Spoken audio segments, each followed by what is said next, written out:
Mamela-ke, yazi nje into zibe mbini xa uzofila uzojola emntwini othela isiXhosa.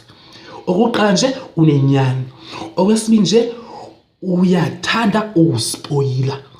Kodwa aqaphela ntonye, le nyani yakhe iyanijikela. Mamela-ke, ujola nomuntu uthi hayi mina baby angizayi ndajola nje kulo nyaka ngixoxa 2015 ukujola kwami nje into esithatha silo nyaka angizayi tu ndajola nje tu zuke uyomvakashela erezini yakhe.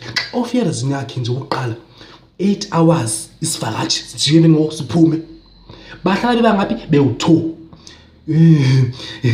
Yebo, hayi bo baby ndlani babi napha na. We baby, xa nifuna ngokugunqa nenza njani yebo? Omnye uyaphuma ni omnye chance. Oh okay, wena ngokwenye anizeni bhaqabhaqa nqani igunqa mhlamba omnye afike omnye sagunqa. Hayi baby na ndisena 5 lo nyaka ndiyenza into le akazange 20 but inyani ephi ngo inyani kwabi ngajoya.